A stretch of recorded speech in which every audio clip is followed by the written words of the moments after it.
வணக்கங்க. இது அங்காளம்மன் சத்யா வீடியோ. இந்த கோயில் வந்துங்க திருக்கடையூர் சிவன் கோயிலுங்க. இப்போ நம்ம ஒரு கோயிலுக்கு போகிறோன்னா அந்த கோயிலை பற்றி நம்ம தெரிஞ்சுக்கிட்டு போனோம்னா நம்மளுக்கு வணங்குறதுக்கும் ரொம்பவும் அற்புதமாக இருக்கும், மனசுக்கு ரொம்ப சந்தோஷமாக இருக்கும். ஏன்னா இந்த கோயிலுக்கு நீங்கள் போனீங்கன்னா உங்களுக்கு ஆயுள் விருத்தி கண்டிப்பாக கன்ஃபார்முங்க.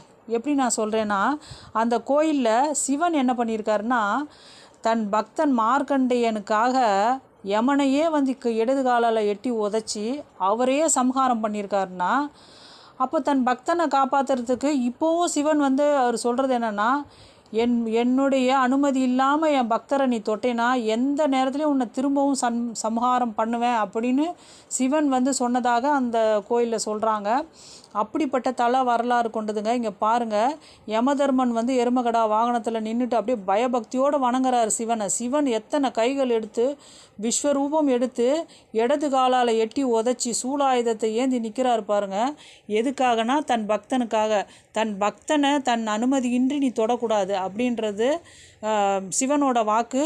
அதே மாதிரி யமதர்மனும் அவரோட அனுமதி இல்லாமல் நம்மளை தொட மாட்டாருங்க. அந்த கோயிலில் போய் நீங்கள் வணங்கி பாருங்கள், உங்களுக்கு ஆயுள் நீட்டிப்புன்றது ரொம்பவும் கன்ஃபார்முங்க.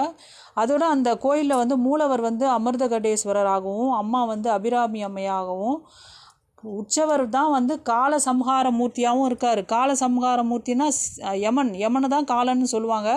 யமனையே சம்ஹாரம் பண்ணி தன் பக்தனை காப்பாற்றின தலம்ங்க இது. போயிட்டு வாங்க, நல்லதே நடக்கும்.